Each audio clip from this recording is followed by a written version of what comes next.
Good evening, everybody. This is the June 13th meeting of the Grosse Township Public Services Commission. I'd like to call the meeting to order, and we'll start with the Pledge of Allegiance.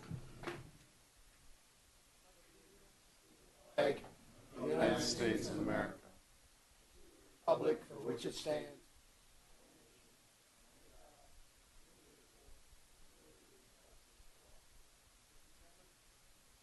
While we are standing, can we have a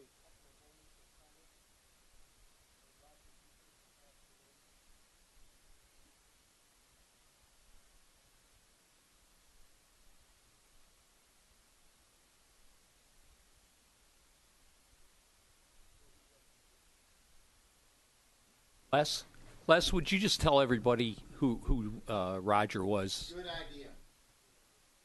I was going to do that in my report at the end. Roger worked at Water's Edge, and he came into our department in 1984. I worked with Roger for 25 years.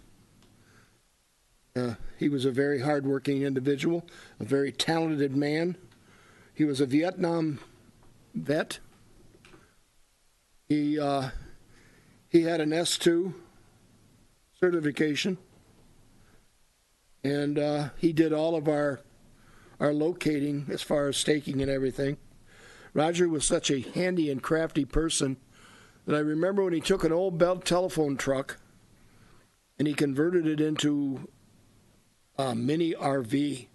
He made shelves and cabinets and things in there that slid all together that you just could not believe it. And it's just unbelievable that Roger is gone. So may he rest in peace. I am really going to miss him. Nice words, Les. And he worked for the water department? Yes, he worked at Water's Edge, and then he came into our department in 1984. And he's up until we both retired the same time, in January 1st of 2010.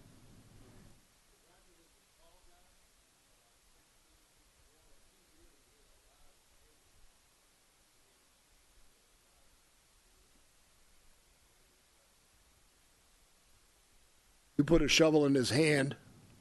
Many times I'd be down in the hole working with him, and he's digging. He says, "Get out of the way." He just loved to dig with that shovel. I remember one time we had a main break on the corner of Bellevue and Meridian, and it was all sand. And we had the dump truck was full, just heaped, it was just level with the back of the truck. Well, we're working on a water main break trying to get down to where it's at and fix it, and all that sand kept running. All of a sudden, we looked up at the dump truck, and there's nothing underneath it. Down went the dump truck. It didn't go in a hole, but it dropped down. I tried to get in the truck and drive it out of there. We couldn't. We had to unload that truck with a shovel. The backhoe couldn't reach it. It was Gary Jones, Roger, and me. We in the back of that truck shoveling that wet, drippy sand out of it. He told us to get out of the way because, man, he was just pushing sand. It was unbelievable. Thank you for those sentiments, Les. Okay, now we'll do the roll call. Kennedy. Here. Schmidtke. Present. Riley. Present. Pedestris. Present. Clodier. Here. Budney. Here. Benaz. Kostick. Next is entertain a motion to approve the agenda. So moved. Second. Moved and supported that the agenda be approved. But I want to add an item to the agenda. I'd like to add an item under action items. Under item 10, I'd like to make it 10.3. The item would be consideration of canceling our refuse bids, extending our refuse contract to waste management by 2 years. This involves the bridge. I support that motion. I'll second that. All right, so the petition's been approved. Is there any discussion? Not, all in favor indicate by saying aye. Aye. Next, we're going to approve the minutes of our May 9th meeting. You all had a copy. Any questions?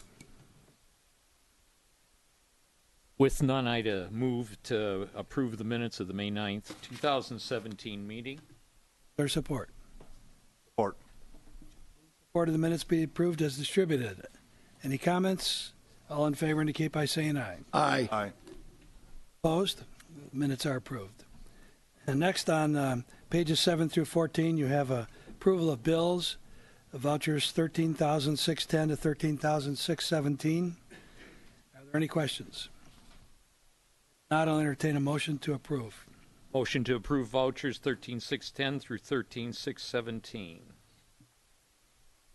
Second. Are there any comments? If none, all in favor indicate by saying aye. Aye.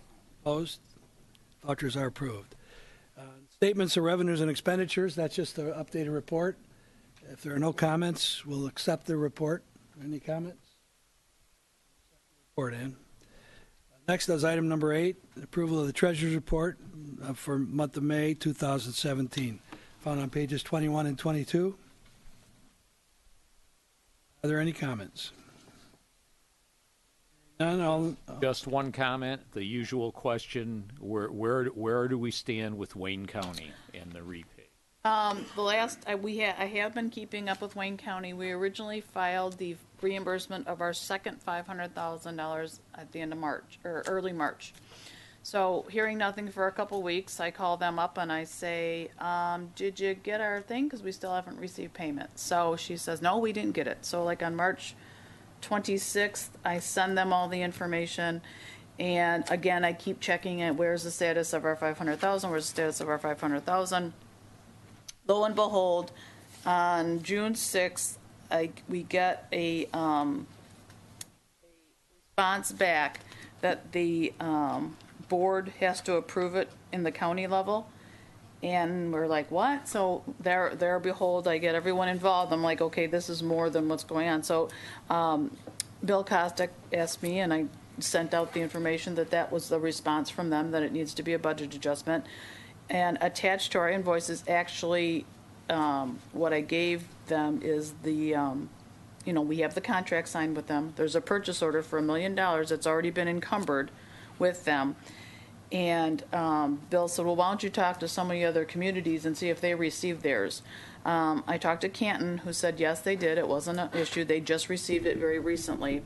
And then I talked to Brownstown, and Brownstown said, we did finally receive it with some push of people higher up. So hopefully we'll just keep bugging them and get the ball rolling. So it appears that other communities have gotten theirs. Ann has provided me with all the documents she submitted. I did not see Mr. Palomera. I was going to give it to him. Give it to Joe before Thursday when the board meets, and ask Joe to investigate and get the payment. Yeah, I know. I had asked, well, when are they going to put it? Why they're I don't understand that. But thank you, Ann. Yep. So like I said, I've been keeping up on that. So hopefully we'll get the 500,000 and get all your financials back to where they should be. Far be it for any of us to complain about Wayne County. It shouldn't be handled this way. Right. I think the fact that Canton got theirs, somebody's just messing with Grosse Ile, as far as I'm concerned. At any rate, we'll work on that. You want a motion on the treasurer's report? I don't have one, yes. Yeah, then I so move. Their support. I will second it. Move supported that the treasurer's report for May be approved. All in favor indicate by saying aye. Aye. Opposed? The report is accepted. Now we have public comment, and we have one gentleman in the audience, Bob Meckenheim. Bob is involved with Ember Court. Yes, I'm the president of the Forest Estate. So what I want to propose before that item is under manager's report, item number 2, is if there's no objection, let's just move it up. The initial report you received is on pages 41 and 42. So I'm going to start out by saying this is typical of tonight's agenda. Everything that you received, a number of things have changed. So what I have is a more detailed report for you to look at. And Don Keim and I did have a meeting with our engineers. You received a very simple report from Russ Whitman at Rains Engineering that indicates, well, this is a state-approved wetland, okay, that we want to mitigate or get rid of. And so Lorinda provided me with a whole stack of materials here that talks all about the approval in your condominium documents and then of the wetland, and maps included, and then the report done by scientists back years ago, 1991, which describes the wetland. And so we know it's a wetland. And the concern of the residents, if you recall, is that they're losing the trees, the water stands there, and they have a tremendous mosquito problem. So John has been involved in this, and I'm going to ask John to speak to it, but I'm going to pass out some new documents for you. I want to indicate that, as far as I'm concerned, we might as well consider this a bit of a journey.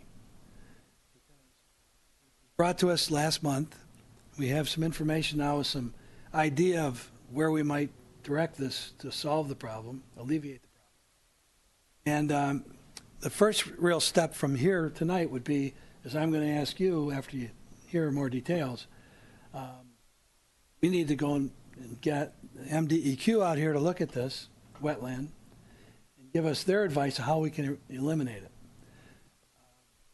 Talk to our engineers about this.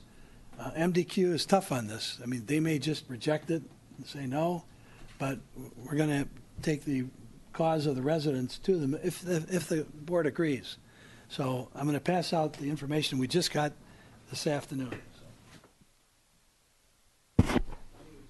Absolutely. Are there past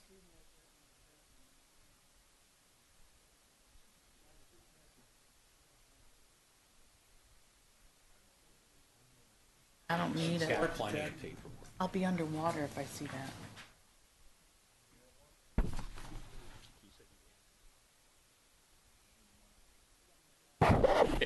Yeah.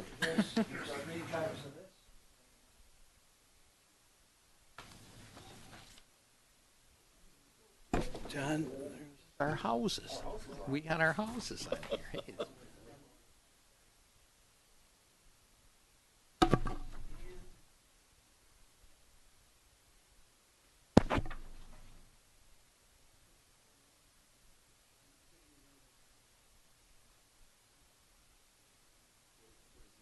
I'm good. I got a couple here. Bob, if you'd like to come up and get one. I appreciate it, Sharon. Yep. After our presentation, I'm going to give you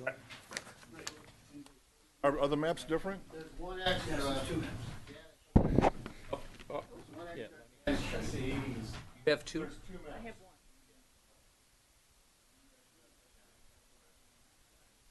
Everybody's... Only got the first one. John, do you have copies of these? I have. There's two packages and there's two. John, would you like to go up to the podium? We had extra, but they didn't. All right. Well, if anybody's missing, so here's the deal. Another 8, Ted. What I want to explain to everybody, John's been up there many times. He's very familiar with the drainage. I think you are too, Les. Yep. So, John, I'm going to let you go through the maps and talk about what has taken place to look at this area, and we'll go from there. I met with the engineers I met them Monday, I'm sorry.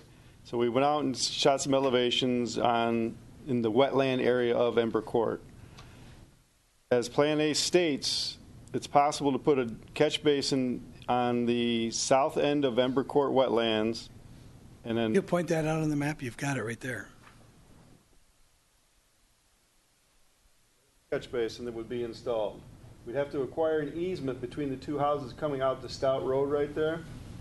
And then the water would flow to the west, down Stout Road, and across Stout at the same 24-inch drain that we did the drainage improvements to last year. Everybody remembers that on the south side of the road, we did extensive drainage project. We're going to tie into that same outlet pipe. That footage is about 550 feet to run that way. Now, Raines also investigated the other option, which is Plan B.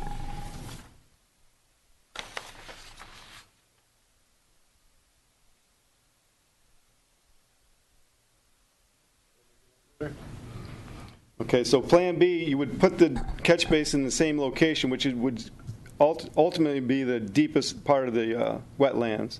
And now the pipe will run northeast.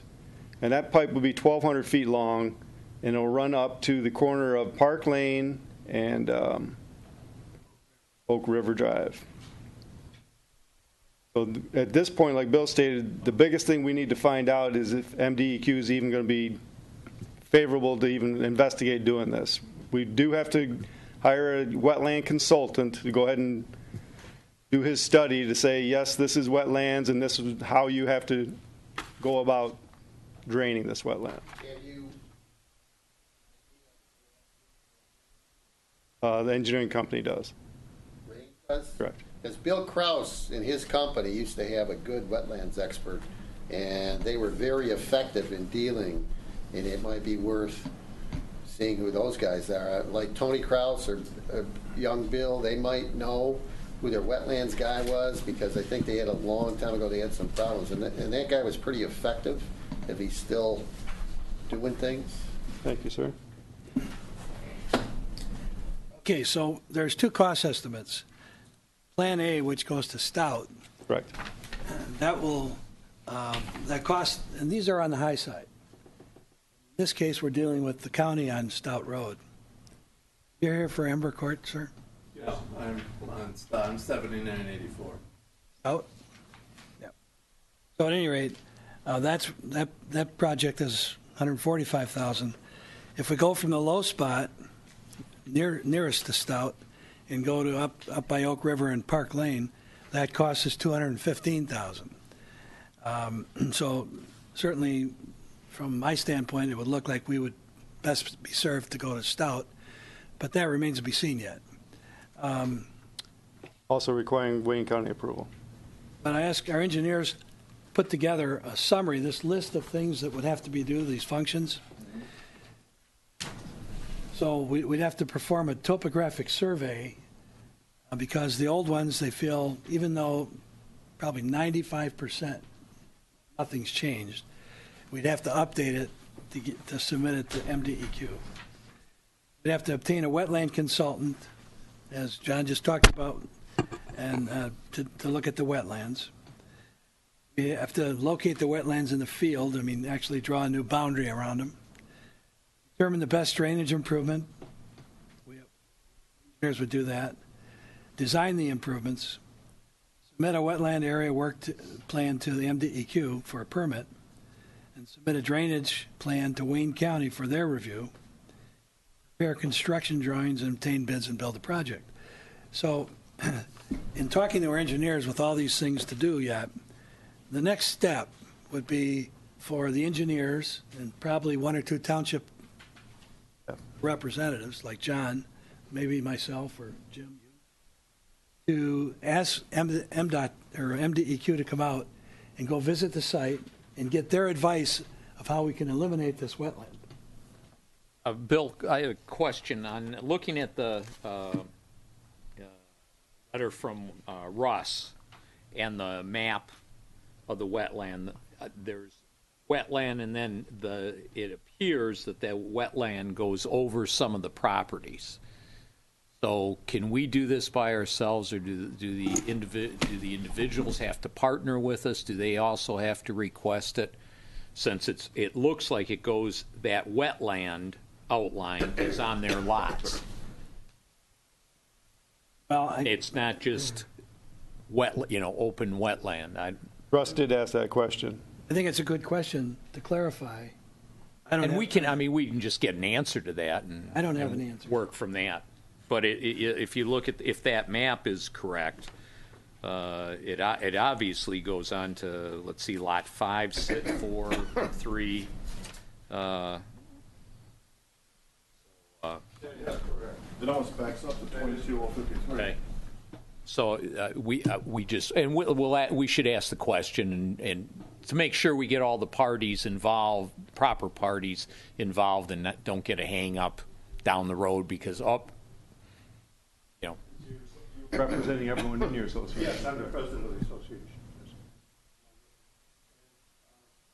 Problem is, this spring, that was a lake. I live right down the road from you. Yeah, and so I stopped by a number of times and swam. It's gone. No, it's gone. If you come out and look at it, Yeah, it's gone now. Yeah, now problem? it's gone. Well, yeah, now it's gone. But there was, problem. lot 4 was, her yard was badly damaged. The water had actually come all the way to where the line Yeah. and,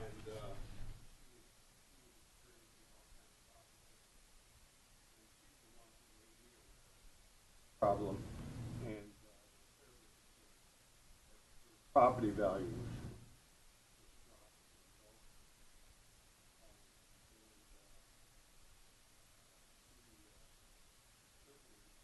Problems about perhaps. Oh, If anybody wants to speak, Bob, you're going to have to come to the podium. yeah. But I'm going to give you a chance to speak, but I want to throw this out to the commission first. So I view this as something that we've done in the past where we've had difficult drainage problems. Now, this one involves the MDEQ. Prior ones have involved the county. And if you recall, with some of the one on West River, can't think of the side street that we... Yeah, Loma, was that Loma? Loma Circle, yes, and a couple others. We met month after month and made progress each month. So what my proposal would be is, first of all, I want to know how the commission feels. We're talking about $145,000 here, minimum under one option. Affects about a dozen homes. Several of the homes on Stout, at least 5, have created some berms along that wetlands to prevent the water from coming in their yards. First question I have is, do we as a commission have the determination, are we willing to solve this drainage problem if we can, given the kind of money we're talking about, to move forward? That would be the first question. I assume there's certainly empathy with the residents. We are talking about a sizable amount of money here. So the question is that I'd like answered tonight is, if we want to proceed, then the next step this next month, if we can do it, would try to get MDEQ out here before we start spending a lot of money. Because if they throw up their hands and say they won't cooperate, they won't eliminate it, then there may be some litigation that might have to occur with property owners. I hope we don't get to that point. I hope we don't. I hope that they'll come out and work with us. So does everybody understand clearly where I'm headed? So before we leave tonight, I hope we can make a determination. Are we willing to look at this project going forward? Now, if you'd like to speak, you can come up to the mic. Thank you. I think that, I'm just thinking of a good legal argument here. Right, John? Well, you usually have good legal arguments. Yes. We go back a long time. Understood. He's 104 years old. And It's the wine I drink. If you could control that grate. Point it down there. Oh, yes. Then everybody can see If it. you can control this grate so that you can just reduce the water level without draining it completely, you could argue that rather than a marsh or a lake, it's back to being just a wetland again. And I think that would be adequate to protect the property owners around the circle here. I do, yeah. Okay. And seeing that point, home 22053, almost at their back door. Yes. So what you're saying is,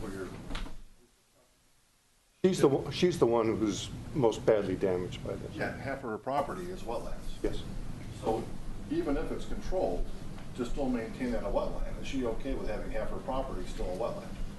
Well, I think what the gentleman is saying, that you'd control it to bring that water down so it would maybe hit the end of the lot line. Yes. So even though that Yes. that diagram shows all of that as wetland, you're not going to have it all as wetland. Sure. You're going to bring it down Bring just it so down. it stays deeper in the woods. Yes. But we want to take this wetland mark here and move it rearward toward the end of our Well, property. well, we don't want to do anything yet, but Yeah, that's what you're saying. Yes, that's what I'm arguing. With a controlled outlet. Yes, with a controlled outlet, one where you could, when it gets to the right level. And that's back to being a wetland, it's not a lake anymore. I mean, it was really a lake. I saw it. In May. Bill, Thank you. I have a question. Do you know if this, all of this was disclosed at the time of purchase of these lots? Well, that, of course, what happened was, it wasn't a problem really until this year when we had all that rain in the spring. That's when it really became a big problem. It got very close to her yard the year before, and this time it went right into her yard and up to almost up to their swimming pool, which they have right next to their house. Ted brings up a good point, and that this map that we have is dated 1992 and it is Forest Estate condominiums. Yes. I'm guessing, which could be a hitch, is the fact that this was there when these people bought their property. I guess that's my question. Yeah. Because Bill was commenting about litigation. We may not even have a leg to stand on here. Well, I'm not sure that we would. The homeowners might, but that could be certainly something that they throw at us. Is wait a minute, everybody bought it and knew it's there. Right. It's nothing new. So I mean, it's just the real problem is the health hazard. I mean, the water, not only the water, but the mosquitoes and everything, and all we can do. I think we should try and work with MDEQ and see what they'll go along with. He was very, very afraid that it was going to get into her basement. Oh, it was. I mean, when I drove through, it was at its high point, Yes. and looked at it, and yeah, it was right up there. You come up to the podium, please. Identify yourself and name and address. I'm Jim Acker from 7984, this lot right here, which is only marginally effective, to be honest with you. I do not represent the homeowners on Stout. I basically am just here to throw in my 2 cents. We did not really have a significant problem until this house here was built.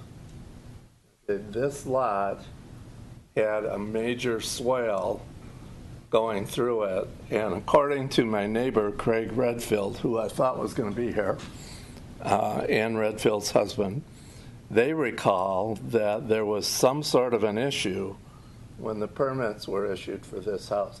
I'm not trying to get this homeowner in trouble or anything like that. I'm just saying that there were apparently some accommodations, and I don't know the nature of the accommodations, but there were some accommodations made when this house was built. We built in 2000. They built, I want to say, somewhere around 2005. And that's when the drainage started really acting up. It always was a lake, and I think everybody knew it was a wetlands. I knew it was a wetlands when I got the permit I knew behind my house was a wetlands. I don't remember knowing anything about. Is the wetlands this purple this off-colored area? Is that what that is? Okay. I didn't know all that in there was considered wetlands. I knew behind my lot line was a wetland. Like I said, I don't know what the accommodation was when that house was built. I know that my wife and I wrote a letter to the engineers that said, we don't think your drainage plan is going to work well. And it hasn't worked well. That's when we've had the problems. And the Redfields next to me have had their pond underwater for the last 2 or 3 years. I don't remember exactly, but the last couple of years, it's gotten worse. Well, we And can I know certainly. this was an unusual year, but Well, we can look into that, and I'd like to ask you to make sure to John you give your full name and phone number sure.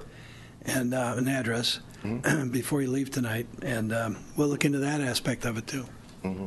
But I think there's something wrong with the drainage through here, and maybe that is part of the problem.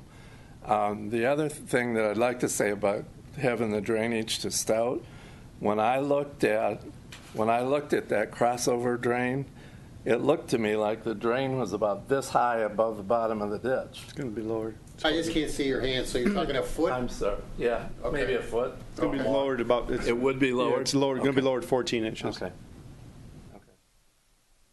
I think that's all I have to say for the moment.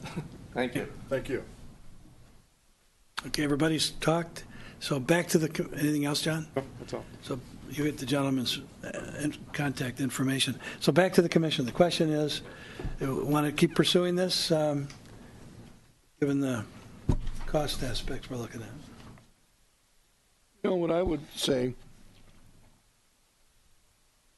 What John Riley mentioned, finding out from the Kraus brothers who they had for that person to come out there and look at that. At least talk to the guy and say, look, we got a problem here. You know, how good are you about doing this with wetlands and stuff? And then there was obviously something that has gone wrong. Either the people filled the swale in or they did something, because all the years that those houses have been back there, they didn't have a problem. All of a sudden now they got a problem. But I like what he's saying is, yeah, put a catch basin in there at a certain level that if you want to keep the wetlands and the water gets up, it goes down the catch basin. But that won't work, because next thing you know, it's completely covered with leaves, moss, junk, and it don't work. Well, the residents are going to have to, the inlet would have to be taken care of by you people, and it's in a woods. So, you know, It's on our somebody's got to. And we see that in other places. There used to be that catch basin right at the corner of We have a the first landscape. green at Water's Edge, and they had that problem for a long time right there. Various areas.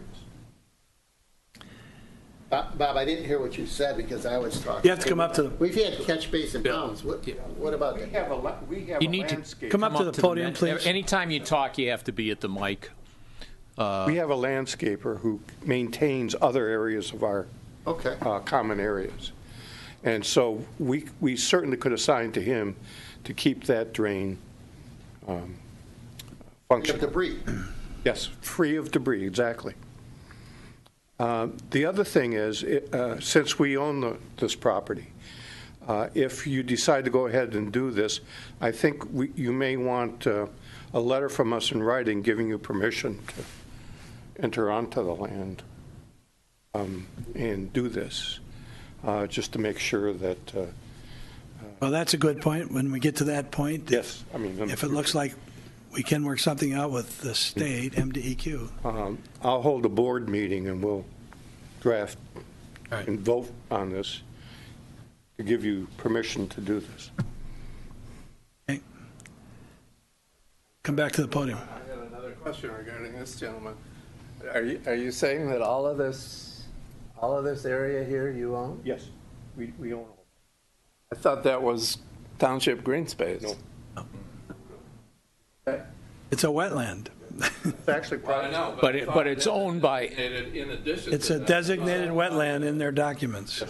Forest, Les, to your point, I agree.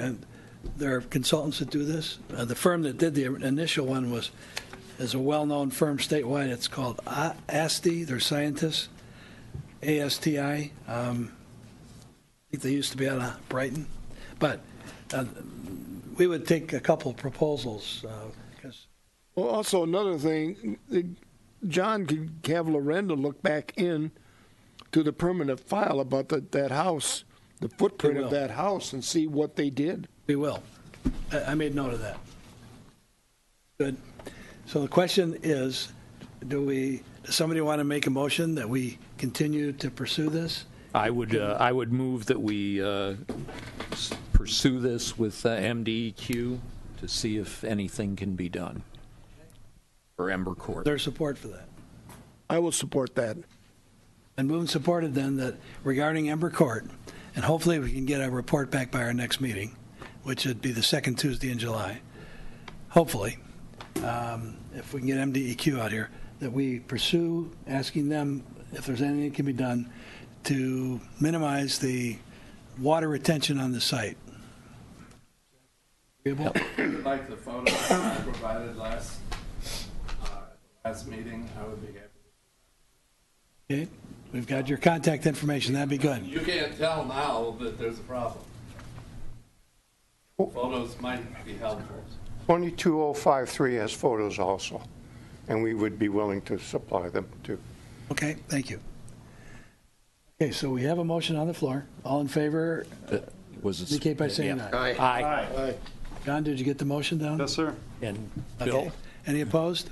Motion passed. I'll work with John on that. Yes, very, very good. Okay, so thank you for being here. You're welcome to stay, gentlemen. Thank you. We have a lot of exciting things going on here. Yeah, it actually. Hey, Bob, can you just email those pictures to me? All right, the next item on our agenda then tonight, we're going to go back to action items. The first action item is consideration of water and sewer rate increase for the 2017-2018 budget year. You all have a copy of a detailed report in front of you. Pages 23, starts on page 23, and our finance director, Ann Darzniak's going to make a presentation. Ann?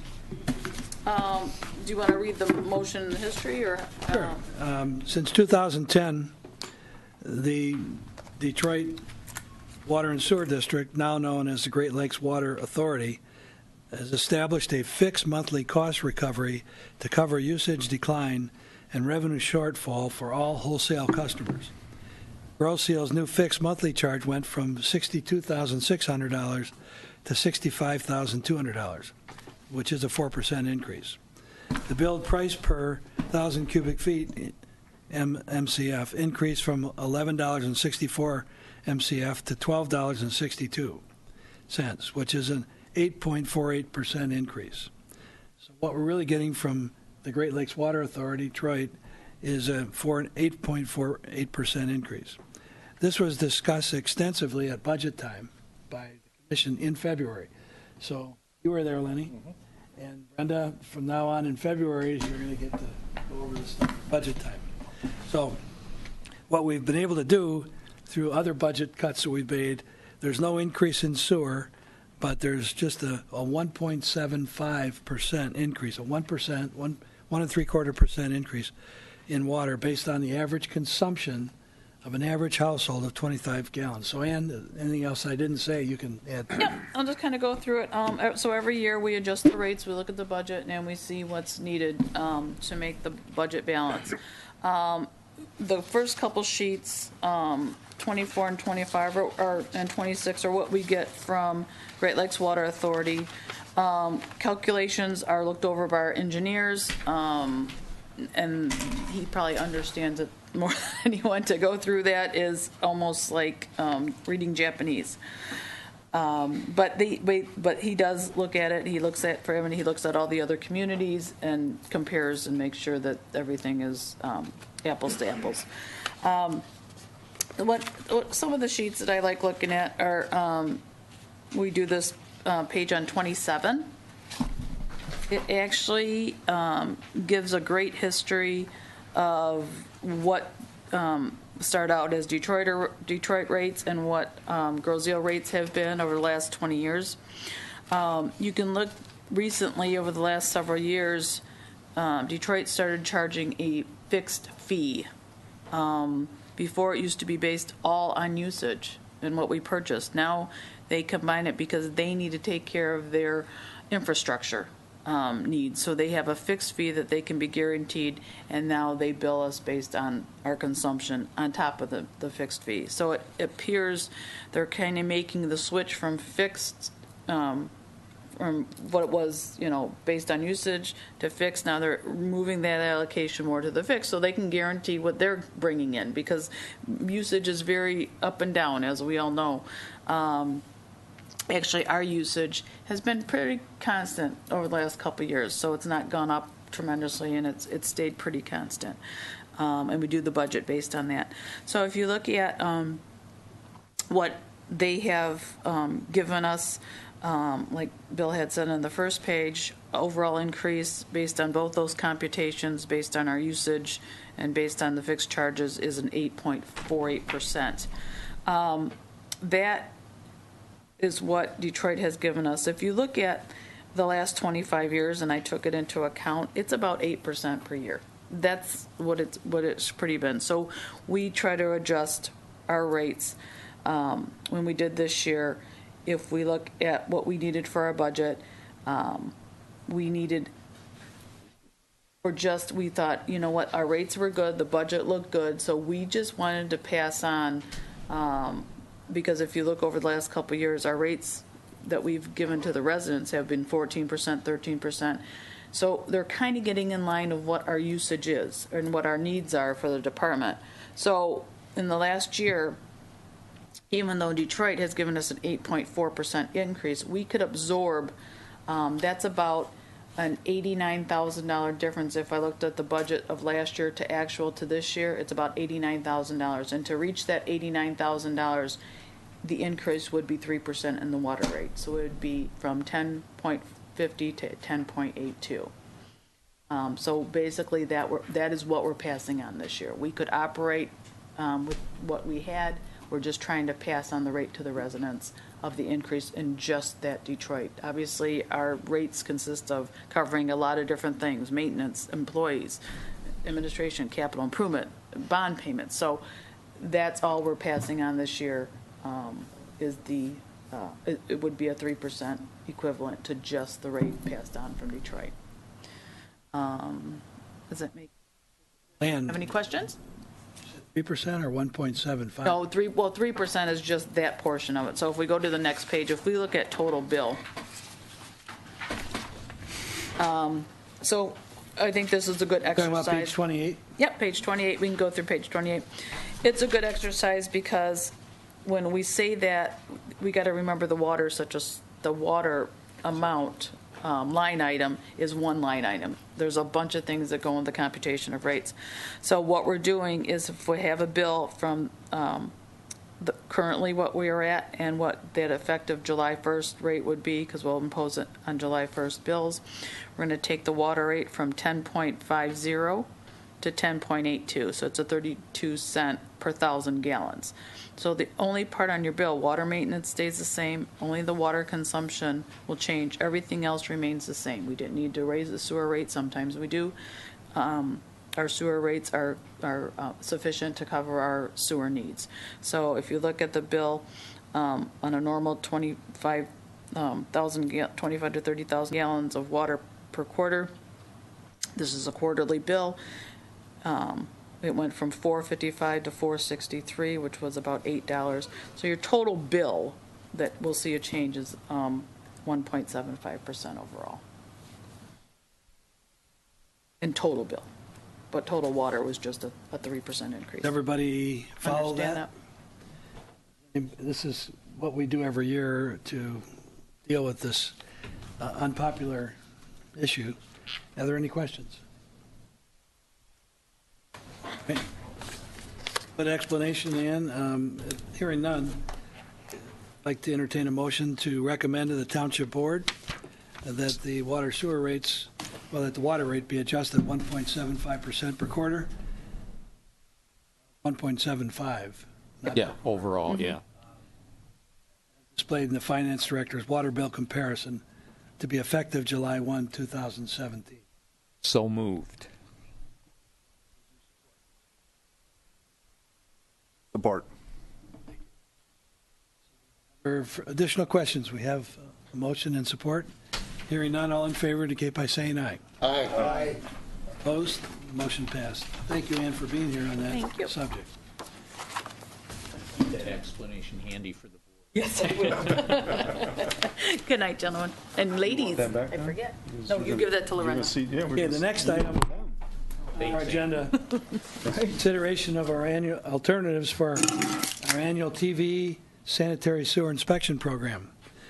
So beginning on page 30 and ending on page 32, you have, you have a copy of a report. Page 32 is actually a map. So we did a brief, so I got to start over here. Things have changed. You've all had a chance to look at the report. So Jim Budney and I and Lenny, John Keim, we've been to several meetings over the past couple of months. I looked at equipment, considered alternatives. Most recently, we met with the city of Trenton. I looked at their new equipment, and this is a program, and I'll speak for your sake, the audience. We are required, as this report says, by our permits, our discharge permits into the Detroit River from our wastewater plant, we are required to undertake a sanitary sewer cleaning and inspection program. You can do a TV inspection program by pulling a camera, there's machines that do that, through the sewers to try to identify problem areas in the sewers. That's just one part of our maintenance. We budgeted $150,000 for this. Last February, or March, we opened bids. Bids came in for a 5-year program, would be $750,000 based on what we're budgeting, $150,000 a year. Bids came in at over $900,000 and up to $1.2 million for the 5 years. And each year they exceeded the $150,000 that we budgeted. So we also looked at buying our own equipment. Lenny's suggestion was, a very good one, if we were to spend, most of these sewer machines, brand new, are around $250,000 to $275,000 with the cameras and all the equipment. And Lenny's suggestion was, and we can easily do this, and Ann said we can actually find.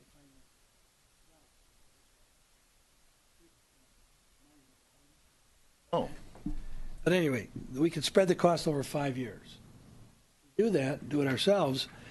The report goes on to say through the alternatives that we would have to hire at least one additional person to run the program at our public works operation full-time who would become certified. And why certified is the state wants to make sure that all people that are doing the TV inspections and the manhole inspections are using the same criteria to determine whether it's failed, good, needs repair, whatever. So we had 3 alternatives. One was to award the contract to a private contractor, and the 2 low bidders is indicated. One is out of Byron, Ohio. Their first year's cost is $162,000. The other firm's out of Kalamazoo, Michigan. Their first year's cost is $173,000. Both have indicated that they're willing to extend the time. We should have awarded it about 45 days ago. Both, we have letters from them saying they would both still honor their bid. That's one option. The second option is to purchase a brand new truck of our own. We have one proposal that we've looked at. We can easily get another proposal. Fact is, Trenton just bought a new one. It's right about $250,000, give or take some change. So we could easily get a couple proposals with the equipment. Again, that would involve us doing it ourselves, adding at least one full-time and a part-time person on our DPW staff. We think we could do that for the $150,000 if we spread the purchase cost over. And then when we met with Trenton about 3 weeks ago, they said, well, you know what, we have a great vehicle, and you have in the packet the details on it, even though it's 2002, it's all modified, it's a van truck that has all the storage for the computers, the software, all the reels that pull the cameras through it, that they would sell it to us for $15,000 to $20,000. They said, but you know, a lot of our camera equipment, our technical stuff, we're replacing it because it tends to break down every now and then. So we're getting a price together, and I don't think we have it yet. What would it cost to purchase all the technical equipment? And I think it would be easy to say it would all be under $100,000. That's an option.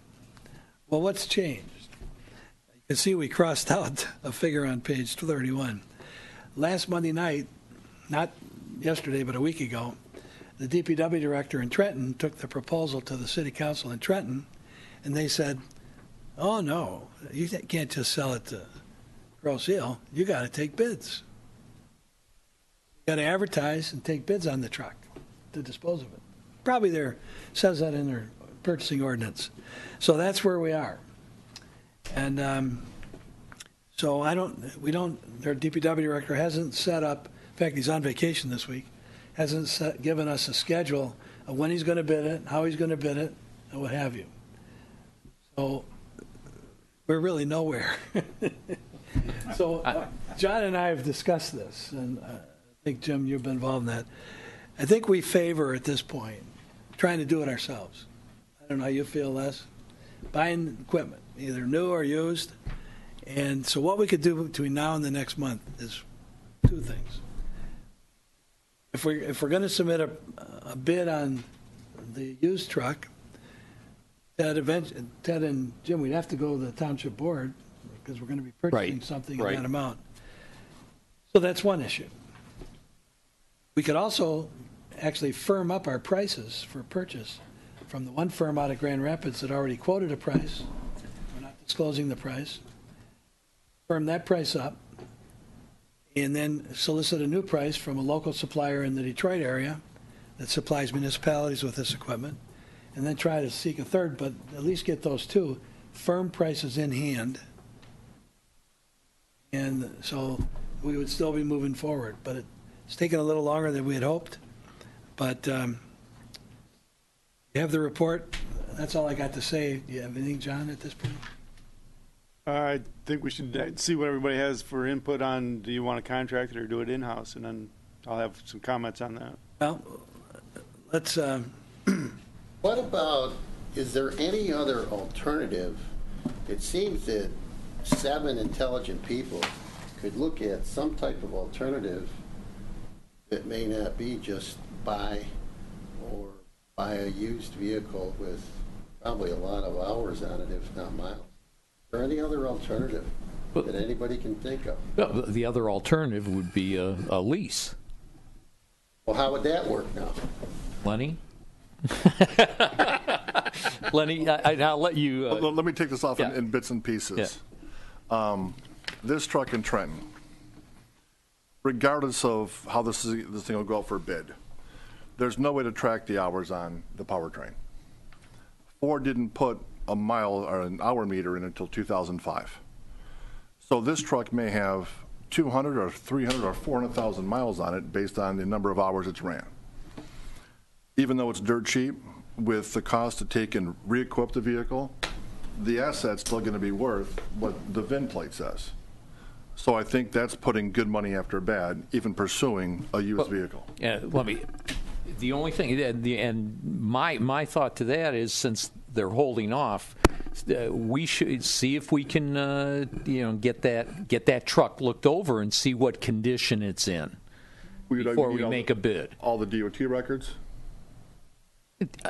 Take it to a dealer and have them, go through it and say, hey, the engine's got, 2 weeks left on it or whatever. I mean, that's what we need to know. What we don't want to do is purchase something and put in new TV stuff, and 2 weeks later we have to buy a new transmission. We don't have a known commodity here. In my opinion, I wouldn't even pursue it. If we're going to do it, and it's still a cost savings to the residents by doing it ourselves, I think we should pursue having the proper equipment. Now it boils down to, how do you acquire the equipment?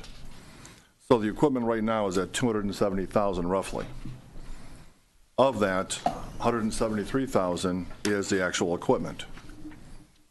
So there is a proposal in here from a finance company I've never heard of, which is item number 38, which is basically a lease to own. 60 months at 3.8%. So how some of these things work with bigger companies that provide work trucks like Alltech And those companies, they've got backup finance arms that will finance our equipment in the field on a lease-to-own payment, and then the finance and the company, they both share it in the. Yeah, and if you, the company that came out and showed us the truck, they finance through TCF Bank, and their financing was better than that one. Than this one. What I would recommend is firming up the price on the rig. If it's a Kenworth or a Packard family chassis, I would talk to somebody at Pack Lease, because that's what they do. They lease vehicles from the factory through Pack Lease. The other option on the chassis was a Freightliner. Right. I would talk to the Freightliner version of their leasing scenario and get their bids in, because they'll lease the chassis and the upfit as well. And then you want to figure out you want to do an open or a close-in lease, run those numbers, and then find out what the asset is. As technology improves, in 5 years, this camera system is going to be outdated. I would take and strike a deal to where we mutually agree on whatever the residual is, make sure that is our best educated guess on fair market value. Structure the lease to support that buyout, and lease from the factory, depending on which chassis the group decides to choose from. And that way, every 5 years, we get fresh equipment. Totally. Fresh TVs equipment. and everything. Get a new rig. And at this, you turn this one back in. It's always hard as these things go across auctions and whatnot. The back half of the truck, the upfit part, it's hard to take and put a value on that. Because they go across the auction, if 3 of us are there that don't work or represent a community, we've got no use for that stuff. We just want the chassis. We'll be a low bid. If there's some other county there that says this has got great value to me, the bid could go up substantially. So you want to make that best estimate and work on your finance for your lease to a conservative depreciation level, understand the residual, that way you can walk away from it and get a new vehicle with less money out of pocket, is my recommendation. And that's with a closed-end lease, then you'd have a fixed end. A fixed point. closed-end lease. Okay, I understand. And agree on that, structure the deal. And right now, this paperwork here is a lease-to-own at 48. You can probably get it for 35, 38, somewhere in that range, just best guesstimate at this point. And when we met on April 18th, Bill had put his notes together and provided in the package on page 39. And I think right there's our deal. The 60,000 top line is our opportunity to see if we get down to 45,000 or 50,000, which will lower that, year over year operation cost of 155 to 135, 140, 145, somewhere in there. And then we're still doing it. We control it. It's our township employees. We can control the schedule. If it rains or snows, we've got additional resources to support the township, and we control our own destiny. That's my opinion. That's pretty interesting. I don't know. Yeah, I mean, I go ahead, Ted. I just have a question. This improved technology you're talking about, is this in the truck? No, in the actual camera system and everything else, as technology continues to We're evolve. looking at a sewer. I mean, we're not taking pictures of our grandkids here. I mean, cameras are going to get better and cheaper. Recording monitors are going to get better and cheaper. Those things but all of that is driving the cost the other way, not up. Yeah, that's why I'm saying we should not stick with it and keep evolving. You also should realize, or we should consider the fact that the township, rather than entering into a lease agreement that's probably very favorable to the leasing company, whoever that may be, we have a lot of idle funds where we could finance this thing ourselves. That's an option DPS too. And DPS could pay the township back and make these idle funds, make them of some use, because we're only making 0.5%, 0.58% on interest. So it's another thing you should consider before moving forward. The only thing about that, once you buy, you own it. So you have no control over the end value. That's the problem. Right. And we're not real good at controlling end value. And value is up in the air. It's up Well, in the air. and I think the point is that we should look at all these. There's a number of things that we can do. I think it makes sense that we do it in-house. It's just a question of, okay, how are we going to do it? Are we going to lease it? Are we going to buy it? And we need to look at them and see how everything actually runs out. Have we looked at the labor cost Pardon me? it's going to take to operate this machine? I'm out What next our week. extended cost on that's going to But be? week Page after that, 39. yes. Yeah, that 39, Bill just threw out a round number. he just threw out a number. I'm not sure that number might be high. Well, we could look at that too, but. What number are you guys? The Your cost of an estimate for operator. employees on page 39. Yeah, I threw out a number because you have to be able to hire somebody that's operate equipment that can be responsible for all Right. For $300 truck, $300,000 schedule truck. it and be totally responsible for running the program with part-time help. Right. I mean, no. We have to figure that in there. It's going to be something. Well, I think that's an interesting concept. So I guess where I'm at, first thing is we have two bids that they've said they would extend them. So I'd like to have a motion that we're going to reject all bids and can look at purchasing the equipment ourselves. I would make. Well, I don't know if we're talking purchase it, because Well, I think Lenny was saying. acquiring it. Acquiring. The other thing is, I listened to Lenny about the hours on the machine and no hour meters. I don't want anything to do with somebody's used truck. I just don't. I mean, personally, that's the way I feel. I think you're buying a horse without looking Well, at the horse's if you mouth. don't look at it, you're absolutely right. Yeah. I mean, because of the price, is it worth taking a look at? I mean, actually looking at it, I don't think you can look inside of an engine and know how long it's been run unless you've got some valid hour meters. And they're not going to do an invasive explanation. So I don't think you can really tell. Like an airplane would have hour meters on it. You got an idea of how many hours that plane has been running and in the air. This thing, I still say, we would be acquiring something or looking at something that you have no fixed data that's reliable. That's what it appears to me. And furthermore, we don't have the cost to take and re-rig this piece of equipment. No. I agree. Listen, you're going the right direction. In regards to that, the camera's being rebuilt right now to the tune of between $2,000 and $3,000. It's going to be brand new, like it just came out of the box when they get it back, before they even put it out for bids. The reel was replaced in 2009. They have utmost confidence in that. It's got at least 5 more years of useful life out of it. Now, what I mentioned to Bill today was, let's just say you pay him $20,000 to have that as an additional tool for the pan and tilt feature of the camera versus the one you're talking about leasing or purchasing is straight on luck. If we get to a pipe and we can't get past it, we can take the pan and tilt camera and say, oh, well, that's why there's a tap protruding there, or whatever the case may be. So for a $20,000 investment, I think it's a great tool. I understand you're concerned with the amount of hours on the machine and how worn out it might be. For the last 10 years, we've been calling them every time we have an issue, and they bring that rig. So I have a question, John. Yes. You mean the new equipment we can't get that will pan? Correct. Can't It's straight on shot. We can't. Not on that truck. The truck that you're talking about with the pan and tilt is $350 to $375. Well, the truck they just bought, Trenton, from Doheny Supply. It's strictly TV. No Will it cleaning. pan and tilt? Correct. Yeah. But it's strictly Remember, TV.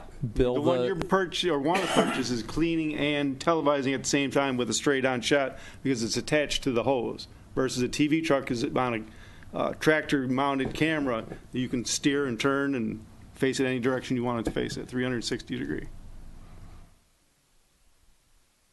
Their new equipment that they bought. TV truck TV only. truck no only. cleaning. I get it. Yeah. That was 204. So the point is, I guess, tonight, we're going to look at options for equipment. Yeah, I think the motion should be to cancel the bids. And that's And just to talk about that we'll move forward Right. looking at all our options Right. on equipment. right. So the motion then would be to indicate that to the bidders that bid in February and March, that we're going to thank them and reject all bids. And At this time. At this point. So can I have a motion? So moved. Seconded. He's got it. All right, so any further discussion on that issue? All right, all in favor indicate by saying aye. Aye. All right, so that's the direction we'll move in. Then, as far as purchasing equipment, I'd like to Jim has been involved, Lenny's been involved. Will you stay involved? Mm-hmm. And between John and I, will continue to look at options and come back to you. Okay? Lenny seems to understand leases. He's got a good idea, yep. We'll bring a report back. Good.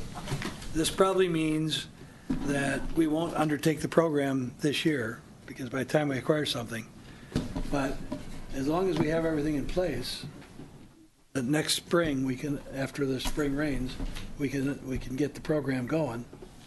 And if we can meet our budget of $150,000, which is our goal, it should work out. What was the time to build this truck?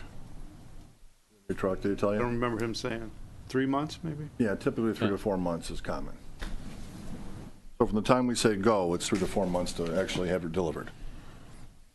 But see, they don't want to do this work in the wintertime. Can't. For obvious reasons. Well, because can't.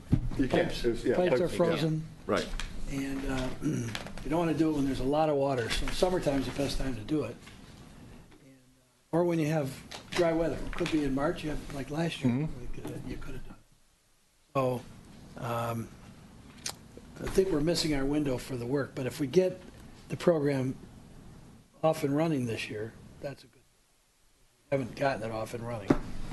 Okay? And Lenny mentioned 2 truck corporations. What were they again? Freightliner and Kenworth, which is a division of PACCAR. Those are, their names I'm familiar with. I'm not a truck expert. I knew Fruhoff better. Okay.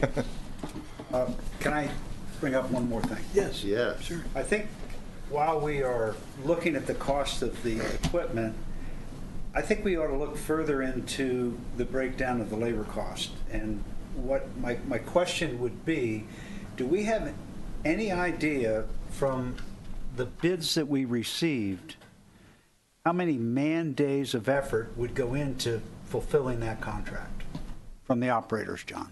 Yeah, man days and man hours. Man days or man hours? Both, In other words, I want to know if, because that's half the cost of our budget is the labor. And I'm curious, is there a knowledge, are they going to be working 43 days to do the section that they were going to do? In which case, we have a lot of, if we're hiring full-time people, we have a lot of other available hours to utilize these personnel. Well, in our summary, we said there was an advantage doing it Right, ourselves, is right. that we have some extra. But I mean, manpower. I would think we should try to come up with some Okay, we can idea refine of that it. We can amount. refine it. Better You know, review, where we just a stand. little better Well, review. I can only tell you this, and I could get it for you, Phil, but it doesn't speak to what you're asking. The detailed bids, the way the engineers took the bids, there were sheets and sheets of each year, how many feet of so much diameter pipe were going to be TV'd and cleaned. So Correct. From 8-inch Backed into to it. 12-inch to 16-inch to 24-inch. So each year they had so many feet, and they bid on an hourly, they bid a rate per hour on X or number they of bid, feet they that bid they an were going amount to. per foot. They bid an amount per foot for their truck and manpower per foot to clean sewers of 8-inch. Say we had 2,000 feet of 8-inch or 12,000 feet of 12-inch. They bid so much per foot. That's how they bid it. So we don't have the manpower stuff. correct. Yeah, and when Hyle was given that presentation, I did ask him, trying to get to the same answer you're looking for. And the response was, some of the pipe you can get 10 feet a minute, and some are going to be 10 inches a minute, depending on what's in there. So I tried to pin him down for how many man hours were. I couldn't get that when he was here presenting. They probably don't want to tell you, but there's 2, and I'm thinking travel time too. If they're bringing a truck from wherever, that is included in the man days. The hours and the days, I think, are 2 figures you can both work with them. You can work with both of them, because I think you need both. Well, we do, but I mean, we could easily be bringing this cost down from quite a bit. 155,000 to 120,000. Quite a bit. You know, Absolutely. I mean, Quite a bit. Well, because right now, the burden of the employee is fully burdened here. Correct. When that could be 30% of the employee or Correct. 80% of the employee, Right. depending on the season. Yep. maybe 120%, unfortunately. Yeah. Yeah. Well, It's always overtime. Right. Okay, well, thank you. Those are all good comments, Well, suggestions. they get that new truck, they'll probably pull me out of retirement. Better be a big truck. We'll have to redo the budget.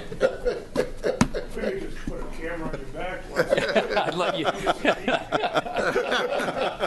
All right, is there anything more on that topic? If not, we'll move to item 3, the addition on the agenda, is canceling the bids and extending our refuse contract. So, let's see. Got more?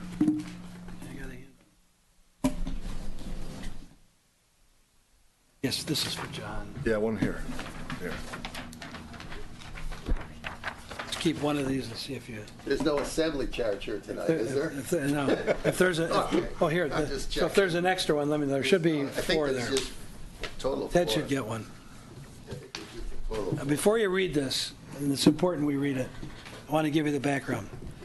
We have a resident in the audience. So, Brenda, You like me to leave? Make the explanation easier. we have a 5-year contract with Waste Management. It expires in November. So we have to, when we bid refuse, we got to give these people plenty of time. So we made a decision a couple months ago that we were going to bid our refuse collection. It's always a risk, but we feel like we could get a lower price maybe. Fuel's down, so we'll see what happens. So we advertised, people could pick up the bid documents a week ago. A week ago, the county lowered the weight restrictions on the bridge. In the last 10 days, I've been to 2 meetings, and I know that the Waymaster's been out and met with Joe at our wastewater plant. So we've had a couple of meetings on the weight restrictions, and I was eager to ask the question to the Waymaster and to the county engineers. Well, first thing I want to say to anybody watching, the bridge is safe. The reason that the weight restrictions have come down is they've determined, and we all know this is a big issue right now, they're inspecting the bridge. There's a couple of cross members on the bridge that are pitted with some rust, and MDOT has determined through their computer program that we should lower the vibration levels that heavy trucks create on the bridge until it's repaired. That simple. That's fair. So they've lowered them to what they believe is a safe level at this point. So when we had the meeting with the Waymaster, I was eager to ask, what can we tell the waste haulers? What criteria can I give them since we're out to bids? And he handed me the weight restriction and said, tell them to meet these weight restrictions. I said, but you don't understand. You know, we're out for bids. I have to be able to tell them something in detail. He said, that's all we have. There's no criteria. We've set new weight limits. They got to meet it. So it turns out that they've been working with Waste Management. 2 issues. One is they've been running a little light purposely, and the Waymaster's checked them, and he said that they seem to be running pretty good. I mean, they're not in violation of the tonnage. And the way those packers are that Waste is running, on the back end of the packer, they have 4 wheels. 2 are raised and 2 are down. He said if when they cross the bridge, they lower the back one. In addition, Changes the burden. Changes the burden, and he said they'll be all right. So they've been working with Waste Management. We're still out for bids. At the meeting, it dawned on me, if I can't give any criteria, why are we going out for bids? Because all this investigation that's going on right now, the Waymaster said, you know, they might have to lower them a little bit more. Who knows? And then they may be out of commission when the bridge is being repaired. Now, the county did say they have a couple $1 million, 2.4, I think it was, Jim. 2.8. 2.8 available to make some repairs, do the engineering and make some repairs. But the question is when? Will they do them? In the next year, 2 years? Oh, also the question is that going to be enough? Yeah. They kind of indicated it probably would be, but at any rate. So with all that, in my mind, I said, we got to cancel the bids. This is the only fair thing to do. I don't want to take bids and then tell the new vendor, if we select a new vendor, you got a problem. Or during the bid process, they quoted at 60% capacity, and that's going to take an effect to what they quote. Yes. Substantially. So what happened is I went back to Waste Management. They already know that they've already picked up the new documents to bid on it. And they made an offer a few months ago to our DPW director, Lorinda, who's not here this evening. She's off she had some surgery last week. And they made an offer to her that for a 5-year extension, they would go 0 increase the first year and 2.5% every year after. So I talked to Waste Management last Thursday and said, and I thought we could go for a year, but we should probably go for 2 because we don't know when the bridge is going to be repaired. That's my own. So that was my thinking, go for 2 years. And they've agreed to extend the contract, if you guys agree, for 2 years without any increase. 0 increase. So at any rate, that's the issue that I'm bringing to you tonight. So a letter that I did a draft of this letter, and I have, maybe it's not worded properly, but what I just handed out to you, what I propose is if we adopt a motion to cancel the bids, this is the way it would read. And I guess since it's important to me, I'd like to read it. And it says, to all solid waste bidders, Grosse Township, the invitation to bids issued May 25th for bid opening July 20th is hereby canceled. And then I bolded, solid waste collection bids canceled. Recently, Wayne County posted new lower truck weight limits for Wayne County-owned bridge on Grosse Parkway. These lower limits will affect refuse hauling. Also, within the next 30 to 60 days, the Wayne County Bridge will undergo additional structural evaluations with the impact unknown for additional truck weight restrictions. What they're doing this week, they said it may take 30 to 60 days to have some answers back. Given these undetermined bridge weight restrictions, the Township DPS Commission has determined that the solicitation of bids should be canceled and delayed until appropriate measures are undertaken by Wayne County to make needed bridge repairs. There is no timetable at this point, but the probability is 1 to 2 years. That's my guess. It should be noted that the bridge is safe for all vehicle traffic according to Wayne County, but the reduction in truck weights is being made to lessen the impact on structural bridge members that require some degree of rehabilitation and repair. My proposal to you is to cancel the bids. I believe that makes sense. Seems Lenny's like made a a prudent motion thing to do. To agree with the way this is worded? Jim supported it. Is there further discussion? I just want to discuss something for a minute for understanding. That's a good idea. When we're talking about the cross members that may be affected or are being reviewed, are we talking about cross members that run parallel? Okay. Because I wondered which way they go. Yeah, that's something. Well, I believe the detailed review this week is, I mean, the whole bridge. I mean, they're looking at everything, but that's what that was in. That's for anybody that's going to be going across that bridge with a heavy truck. Well, the county engineers were there. The scientists from the county. Okay. Are they county employees or are they? This was a county employee. Okay. Yeah. Well, the weighmaster was there, the director of roads was there, the engineer of. Now, there's about technology. 5 ways to do non-destruct inspection. I wonder what they're using. I don't know. MDOT's out there. Because that's pretty important stuff. Well, but they're going to use what they're going to use and come up with what they want. So, I mean, we don't have control over that. I wonder at some point, maybe we want to see if there's something we could do. Not right now. I think it's way beyond, because it's a movable bridge, it's really under MDOT's control. That's what we were told. I'm very curious as to what the structural situation is. That's way beyond our I mean, you know, we do. We all want to see what comes back and what they say. Right to know that. Yeah, when's the report available? When it gets done. There is no timetable.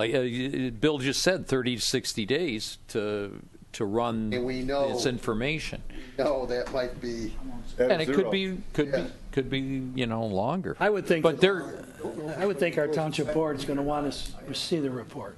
And I mean, based on our meetings with Wayne County, I see no reason to believe they're not going to share that with us.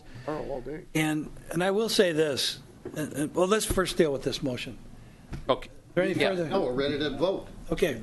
All in favor indicate by saying aye. Aye. Aye. Opposed? All right, so thank you on that. I want to say the Waymaster has been very cooperative. This is not a problem, but it is a problem and it's resolved. We haul sludge out of the wastewater plant twice a year.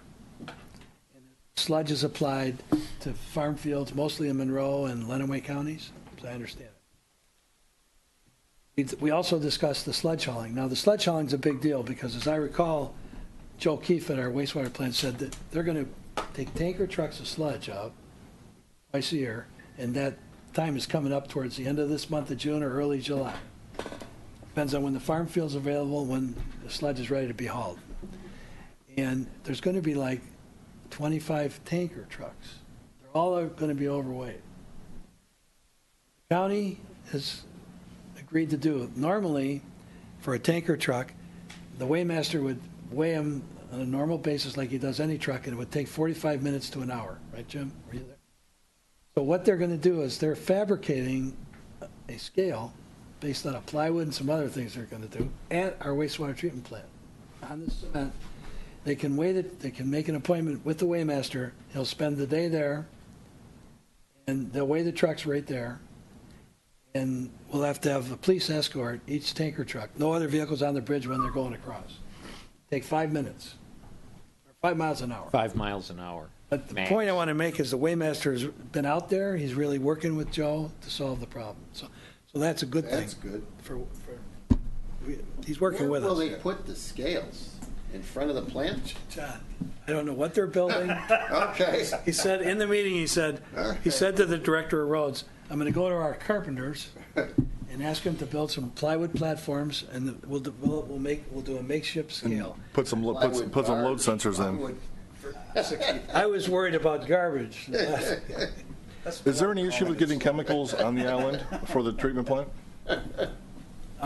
They discussed that a little bit, and Okay. Joe's going to just order it. Okay. Or if a heavy vehicle wants to come over, they call the weighmaster and make an appointment. Make arrangements so that that's the only vehicle, like a crane, if somebody needs a crane. They cross, or a truck full of stone or something like that. They make an appointment, charge for it, but the police will escort them over.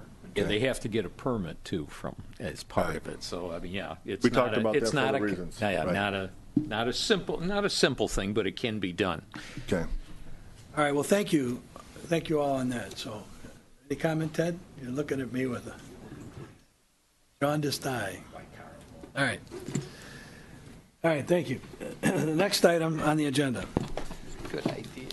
Lorinda's given you a report on page 40. Just a quick report that we have applied our dust bond on our gravel roads. Questions on that? All right, next item that's changing is page 43. The cost estimate for the Larkspur water main replacement. I'll just make a couple brief comments. This is a water main section that is in real bad shape. It's 80 years old. I think John Keim thought that this would be an easy replacement, but it's in the Wayne County right-of-way. So the engineers did a full-blown estimate. As you can see, it's very expensive. John, you can take it from there. What we decided to do the cost estimate was go ahead and just do some preventative maintenance as needed. We'll replace sections of pipe as they continue to break. So we're not going to move forward with this project. It's too expensive for a short span. It's only 450 feet. By the time we do all the elements in the county right-of-way to comply with county regulations, Permit fees. you could probably build a water main for $20,000 or less, or if we didn't have all this. But it's $130,000 project. Could be more. Depends on the county. So problems they create. So this is not a critical. It's a dead end. Right. Have a lot of water main breaks on it. When I say a lot, I mean a couple a year anyway. John wanted to get it fixed, but it's too expensive. So we're gonna work with the residents just to abandon the project. This is the one that was based on the email we received at the last meeting, right? Yes. Okay. Anybody disagree with that, Les? Oh, I agree. Okay. I got a question to ask you, Bill. Yep. On number 3 of the action items, I thought you wanted to extend the contract. Waste Oh, management. my gosh, yes. Thank you. Yeah, up in discussion. Yes. What else I'd like is a motion to recommend to the Township Board that we extend Waste Management's contract for 0 increase for 2 more years, Under the current rates. the current rates. So moved. I'll second that, but can we squeeze them for any more? Another year? Well, I don't know. When I was the interim manager, I always recommended to extend the contract instead of going out for bid. That's when we had Ernie picking up our garbage. And it works out great. So we talk to them, say, hey, we'll extend you to 5 years. You but can I- make the motion approval for 2 or 3 years if you want. We thought, the reason we decided to go out for bids is we thought we might get a better price.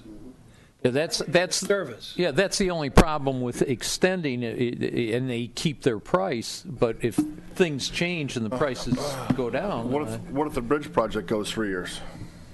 Have to extend. well, then Man, with you'd this, have with to this bridge extend it project, again. that's Hoping just 2, but that's why, I mean, my God. If they offer 2, you can take 3. I agree with what you said.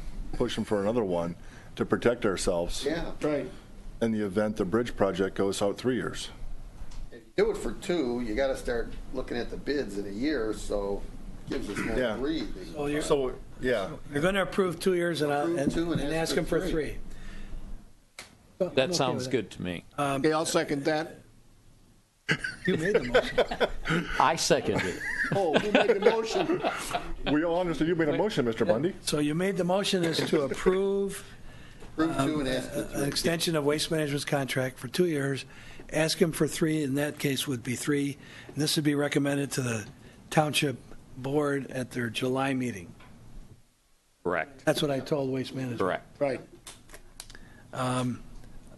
Any further discussion? All in favor indicate by saying aye. Aye. Opposed? All right, very good. Thanks for reminding me of that, Les. Welcome. Next, Lorinda would want me to mention that there's a household hazardous waste collection sponsored by Wayne County, Saturday, August 12th, at the Westland Shopping Center, 35,000 Warren Road. And this is for any kind of household hazardous waste. Household paints, dyes, floor wax, furniture polish, pharmaceutical waste, no controlled substances, things like nail polish, fertilizer, chemicals, pesticides, antifreeze, automotive batteries, fire extinguishers, mercury thermometers, etc.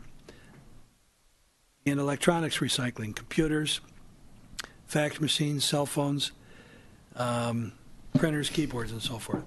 This will be posted on the DPS website. That's just a reminder. And I have one. Has anybody seen this? I got this today. Electronic Shredding Day at the Groseal Country Club in conjunction, I think, with Groseal Band, I think. Groseal Educational Foundation. They're having June 17th from 10 a.m. to 12 p.m. Electronics recycling and shredding at the Groseal Country Club. Electronics. Electronics. Yeah, they had some yard signs out For there. Driveway. Yeah, I got this today, so I want to make sure we mention that as well. Okay, very good. Okay, so that covers the agenda items. Are there any items we need to discuss? I have a couple I put in the packet. First is a letter to Beverly Watts that was signed by the township manager regarding our West River Road project. And we basically are asking her for a contribution for the resurfacing of the west lane if we do the water main project. So this is the first step with the county. The letter went out, and Mr. Riem has been off with knee surgery. When he gets back, he's going to call the county and ask for a meeting and begin our discussions about will they participate in the resurfacing costs. And I think I explained that to you, Brendan. Have a clear understanding of what that's about? There's the letter. We also have on page 49 the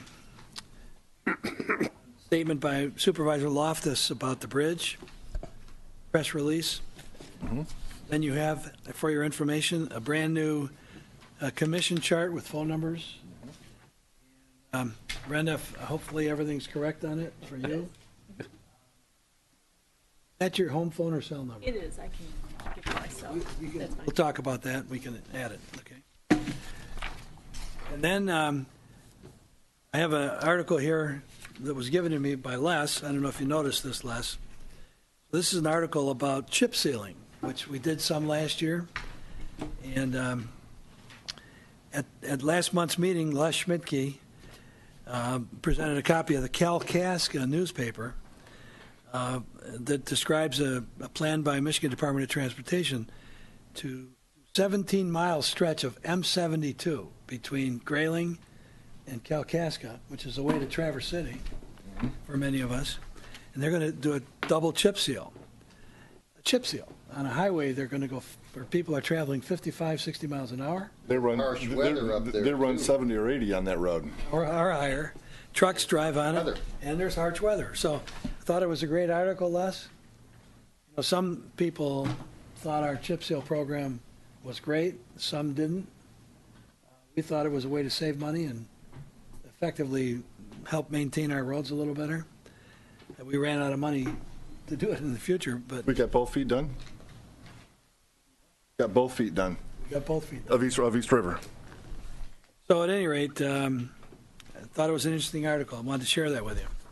Well, you look at that picture, you see as the road goes down and the road starts to go up, there's a hill there. Just Yes. before that hill goes up where I make a right-hand turn, and that's the cabin. Okay. This is the east boundary of Kalkaska County. Very good. They got all kinds of barrels out here now. So they are starting with the project. And the other thing attached is from the magazine the Michigan Municipal League publishes, and I thought the article was very interesting. You know, we talk about all the difficulties townships and cities and counties are having in Michigan right now, and the Michigan Municipal League, and I think the Townships Association, has got a big push to try to address the archaic laws we're operating under for municipalities. The combination of Headley and Proposal A basically means that as property values start to grow up again, the most any community can raise in terms of money in any year is capped at the cost of living or not greater than 5%. So if property values go up, as they've been going up, municipalities are continually going to be down in terms of revenue production. What was interesting to me is the page 2, this chart. This is part of the article that was in the magazine, and I think Ted and Jim, this would be something to share, Ted, maybe you at the Township Board. This was done by the U.S. Census Bureau. They do an annual census of governments, they call it. So between 2002 and 2012, the only state that had a negative increase in revenues was Michigan. That's an interesting chart. It's nothing we made up. I wanted to share that with you. Not just by a little bit. I mean, we're way over there, and the next one up was... Part of this is probably the reductions in state revenue sharing that have affected every township and city. Where the state's balanced its budget, Detroit's a victim of it as well. I mean, we're talking about 700, 800 million in Detroit that's been cut from what they were promised 20 years ago to receive. Everybody suffered from it, but it's interesting, so I thought I'd share it. A couple articles about the regional water system in Detroit, about Flint water, and we're going to have to be addressing that issue sooner or later. And I just wanted to share that with you. So that's it. That's basically my report and information I want to distribute. So we'll go around the table. And, start with Ted. Anything, Ted? Les? Nothing more tonight. Phil? Nothing more. John? I pass. Lenny? All set, thank you. Brenda? No. Well, we're glad you participated in our first meeting. I hope you enjoyed it. And finally, Jim Budney. Welcome, Brenda. Thank you. That's it? John? Nothing further, thank you. Joe Keefe sends his regrets. He was unable to make it tonight from our wastewater plant. Brenda is recovering from surgery. And I meant to have a card here for all of us to sign, so we'll take care of that. So, anyway, nothing to come before the commission. We'll declare the meeting adjourned. I make the motion, we adjourn the meeting. I support. All in favor? Aye. Meeting is adjourned. Thank you.